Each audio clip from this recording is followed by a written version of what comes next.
Tec Sounds presents EduTrends.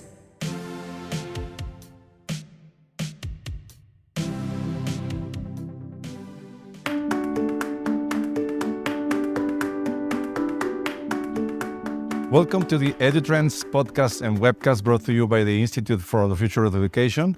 I'm José Pepe Escamilla. I'm Associate Director of the Institute for the Future of Education.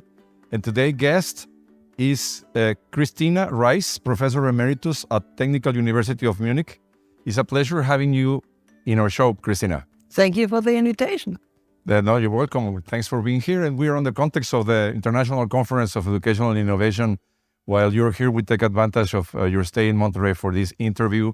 You just delivered a talk around education in related to STEM, science, technology, engineering, math. And I wanted to ask you why it's important for all students, not only STEM students, to learn about STEM.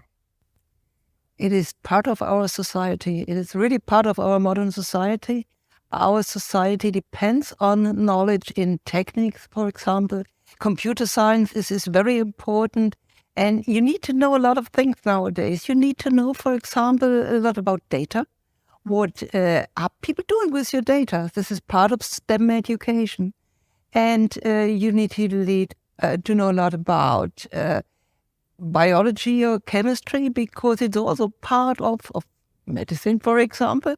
So there are many examples in which you should be aware that the STEM subjects are really forming our environment. And mathematics is important because mathematics is, it's a part of all. Mathematics is really one of these subjects which you should know in order to understand the world. I give an example. The pandemic of the last years, you needed to know a little bit about statistics in order to understand what was going on, in order to make correct decisions.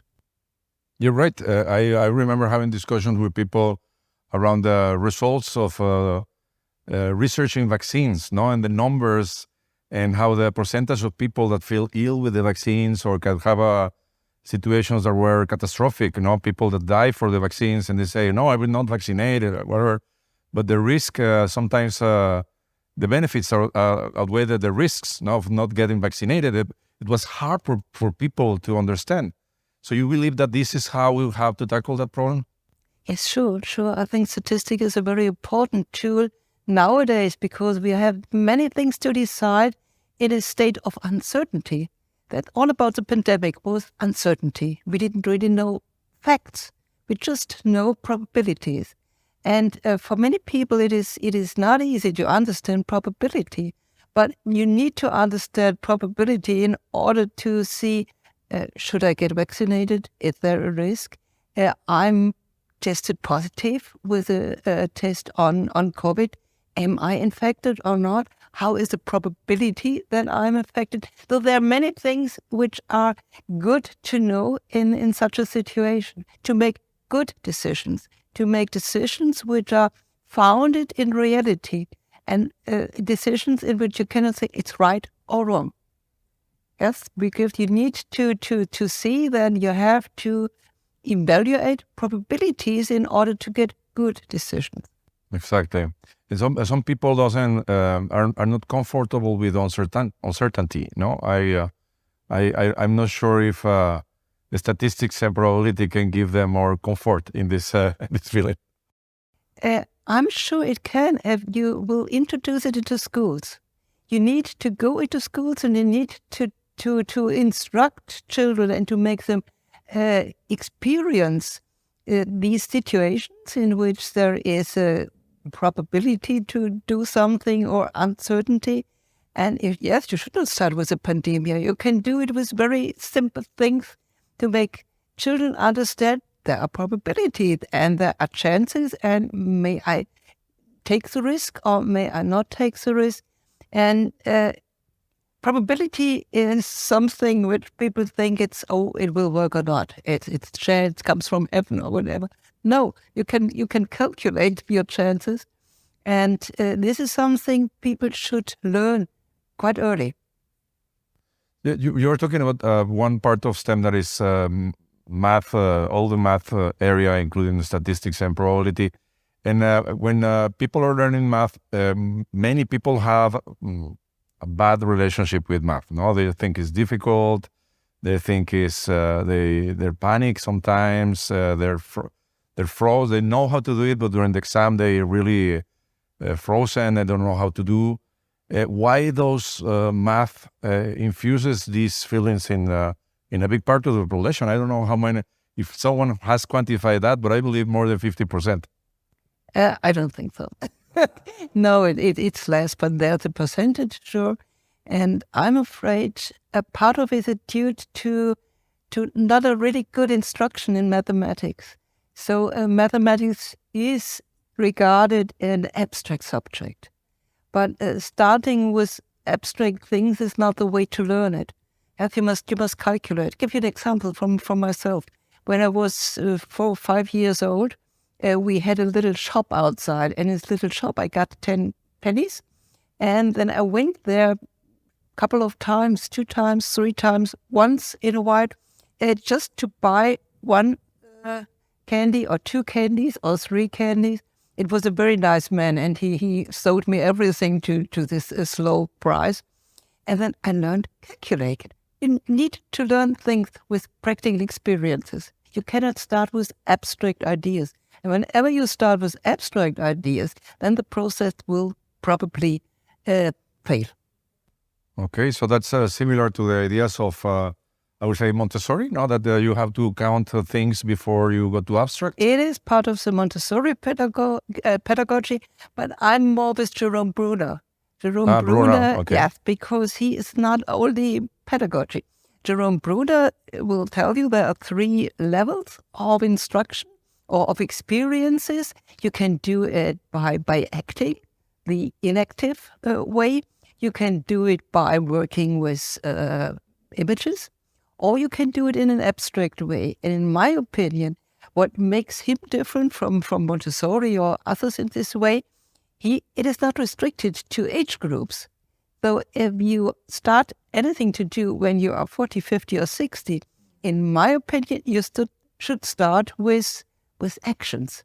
You must firstly understand the problem before you come into dealing with it abstractly.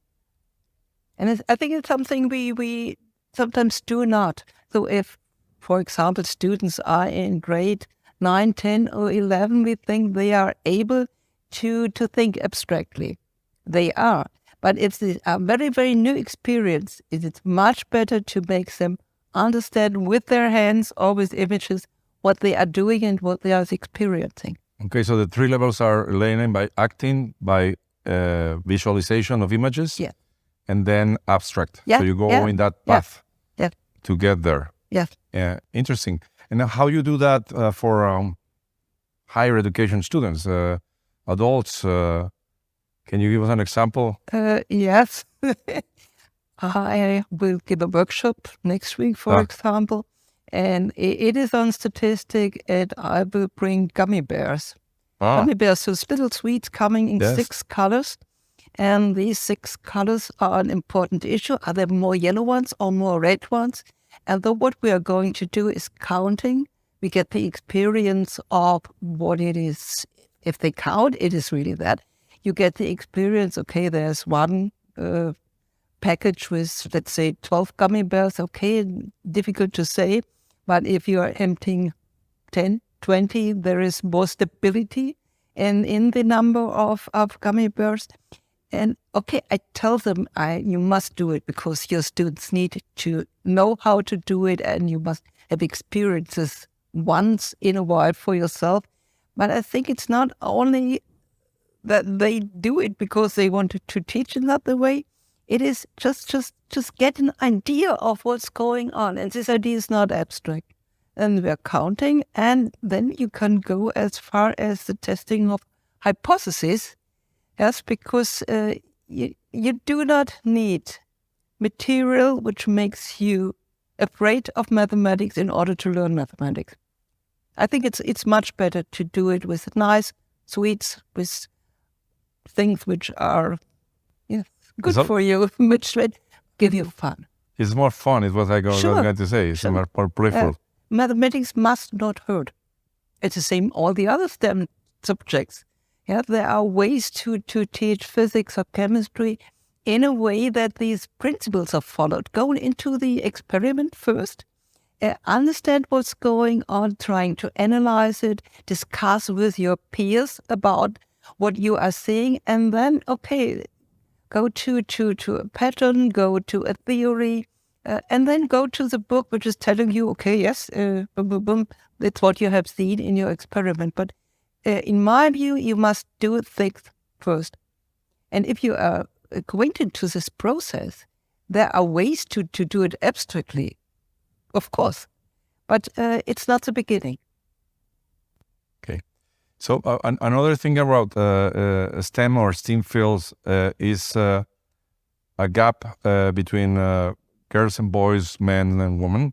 There's usually, in most of the fields, more men than women. It used to be a very manly, field in the past, and now we have more women there, but it's not equal. Why do you think it is that there are not enough girls and women in the STEM fields, and what can we do to overcome that and make it more equal? Firstly, we know we can do things to overcome this gap because it developed in the last few years. There are gaps between boys and girls in most countries. Most countries, with respect to boys, they perform a little bit better. But we must not speak about 2-3%, which are at the top. We must speak about many, many students who are able to learn the essentials of STEM subjects. We must differentiate between mathematics, informatics, for example, physics or biology on the other side. So STEM is not STEM for women. What can we do? I think the most important thing is to start very early in trying to get girls interested in these subjects. Because we know from many, many research from psychology or subject matter education that if you start early, you get chances because interest and motivation is developed very early. And if it's not developed very early, chances are good that they won't develop it at all. Then you have that phase at about 11, 12, 13 years where girls used to stick together and they, okay, it's not my subject. And we should really address this subject in this age group in order to do things, in order to motivate girls. And once more, I think it's also the way in which you do instruction. Yes, most girls like things which are practical, which have a kind of societal input, which are regarded as good within the society. And I think we should try to take this into account in order to teach them in a way that is adequate. And I don't want to be misunderstood. I'm absolutely against a separation of boys and girls in the classroom.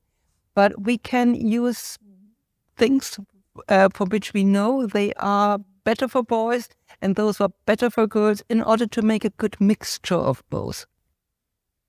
Interesting. I've also heard that sometimes when they're in K-12, girls doesn't develop these vocations for STEM fields because they don't have a close role model for them. And I've seen some experiments or programs in some universities that develop some like a godfather scheme where some engineer or scientist or whatever, woman or man, go and talk to girls about these fields to make them feel comfortable. Because there are studies that show that they have the girls that develop these kind of vocations, they have a close role model in their family or their environment. What do you think about that theory of also having these role models? It's a little bit difficult because there are so many initiatives around the world just aiming at getting girls into the universities in those subjects. Yes, we could try it, but we don't have too much empirical evidence that things work. And I think it's better to make them understand that it is a societal task, and that the STEAM subjects, the STEM subjects, are an important part of the society, make an important impact, and then they need the side of women in order to reflect the complex pattern which is inside. For example, in informatics, there's a real lack of young women in many countries, but I think we should motivate them by just giving them more information. Why do we need many sites in informatics? Because data protection, yes, is a very important part of it. And there are other fields in which you see we need the humanly informatics. And maybe it would be a way to do this in order to get more young women attracted. But empirical research tells you must start early. You must start early. There is not too much ideas of success when you start with 18, 19-year-old and don't tell them it's too late. It's absolutely too late. It's absolutely. So you have to start early. Yeah. Okay. And what specific skills do you think a student should focus in order to develop a successful STEM career? What are the skills that they need to be successful later in life in STEM? Yeah. Most important, in my view, is to see that we need the learning of methods, the learning how to learn. We do not need so much content. We need more ideas. How is content developed? How are theories developed? How is scientific working? How does it function? And I think this is important to make the how to learn an important topic also in schools.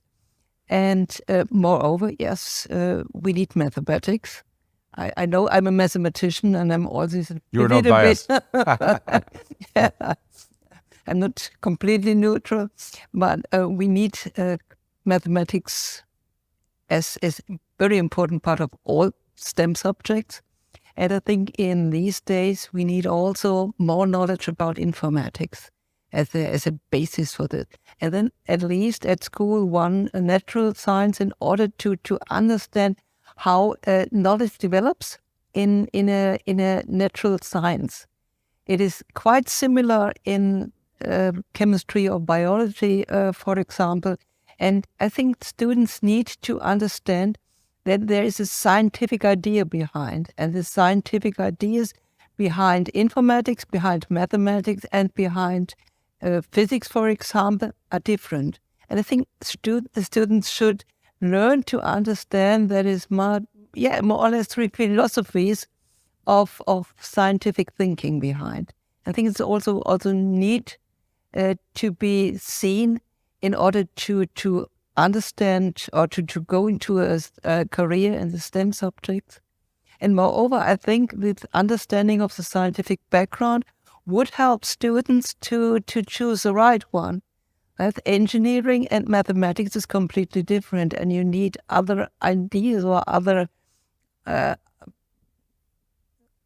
you need, for example, to go into engineering successfully, you need a much more practical mind.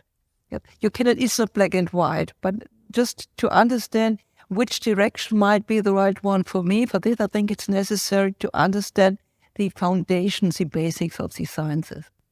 Okay, can you repeat the three philosophies that you say of science? It is, in my view, mathematics is a science which works with axioms, and the axioms are true. You don't have to argue about them. Mm-hmm. And then you build up your building by the way of proving things or by the way of defining specific concepts. So it is completely different from a science like physics, where you have the experiment and you continue doing this experiment until you develop a theory about the world. But it always will be a theory, and it will all be seen in the light of practice, would it work or not. And mathematicians, okay, they build up their basis, and therefore it's a different idea.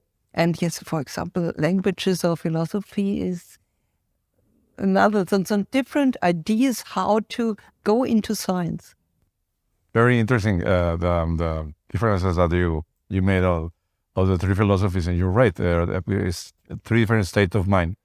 I want to go back to one of the things that you say about content. No, so you say one of the things that they have to do is not focus much on content, but on learning how to learn. And also, you mentioned other things that I will recall there.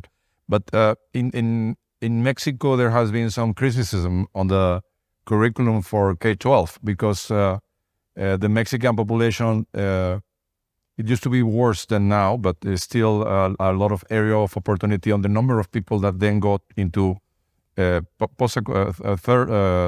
education, or higher education, or whatever other kind of education. So the curriculum of K-12 was really with a lot of things inside, because most of the population will arrive there, and we try to fill anything there. And there's been some criticism by some people, I am also one of them, that it doesn't have to be encyclopedic. It has to be more on developing some skills and some mindset and some process. So you don't have to learn. My analogy is if you're learning, you're on people working with agriculture, and you don't have to learn all the illnesses of a plant. You have to learn how to diagnose the illnesses, and then how to treat them, and how to prevent them from coming back. And then there's a lot of literature that you can consult eventually, so that you have to learn that 300, 400, or whatever number of illnesses of plants, no? Because it's more important the process of deciding what is the illness and how to apply it than the plant itself. But most of the time, the educational system, at least in some countries like Mexico and others, are focused on learning those things, no? So you have to learn everything. So I believe it's not only learning how to learn, but also learning this critical thinking or process of ways of thinking of the field that are maybe these three kinds of philosophy that you were saying. Yes, I think you need to understand which are good examples for the content you want to bring. So if you're trying to learn about illnesses of plants, for example, yes, there are a few different plants which should be regarded, but not all. And I think it's not a problem in Mexico. It's a problem in the all countries of the world that we have a lot of knowledge, and it's increasing. And yes, schools tend into a direction to, we need to read more. And they need to know this, they need to know this, they need to know this. We cannot do this. We have a society in which learning is essential. If we regard times before, for example, I was in school some 40 years ago as a teacher, and in my first days, I saw the first computer. So it is now really introduced in school. So if they would have told me anything about computer, it was too soon. And you need to know. What I mean is you need to add knowledge during the lifetime. And though you must see that you start with important knowledge, with a kind of knowledge which you can increase by doing it on your own. You don't have a teacher for the rest of your life.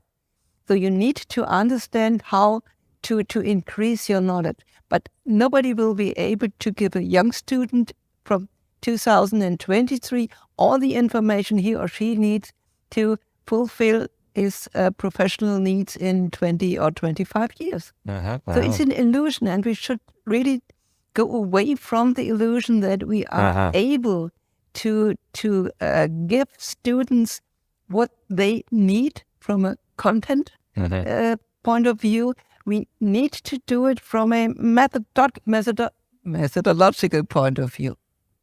Yes, I think it's similar to the concept that Michael Fung mentioned in his inaugural conference of the International Conference of Educational Innovation. Front-loading education is the concept that people learn on the first 20 years of their life, all the things they have to learn for the rest of their lives.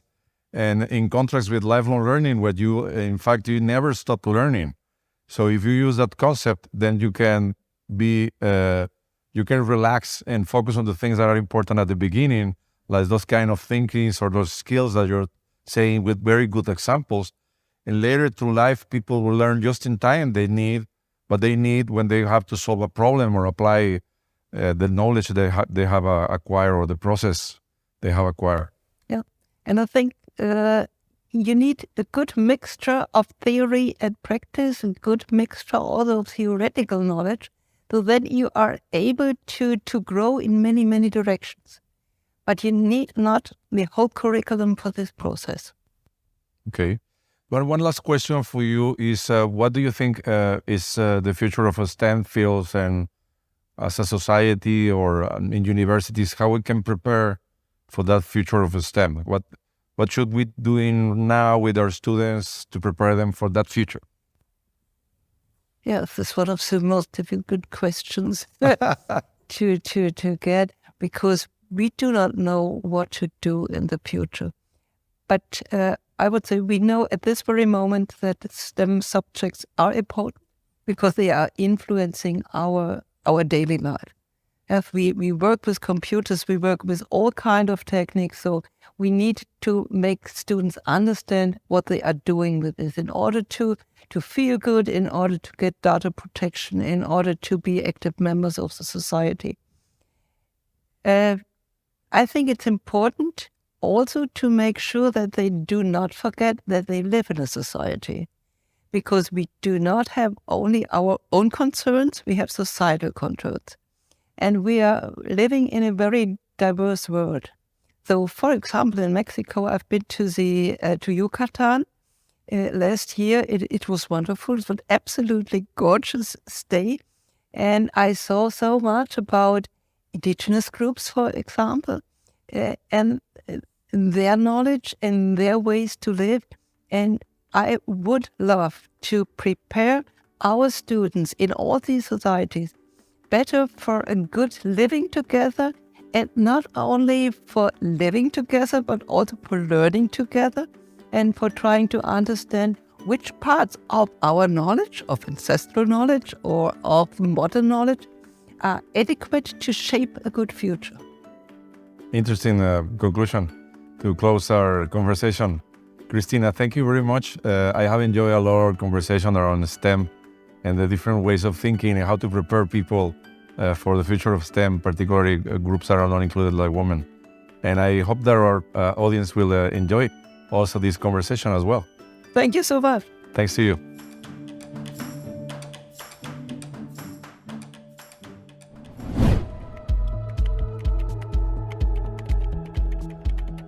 For more information, visit observatory.tech.mx/EduTrends podcast and ife.tech.mx. A special thanks to Tecnológico de Monterrey, the Institute for the Future of Education, and the Tec Sounds team. Tec Sounds producer Miguel Mejia. EduTrends producers Esteban Venegas and Cristian Igosa. Stay tuned and play Tec Sounds in your favorite podcast app for other great shows and content.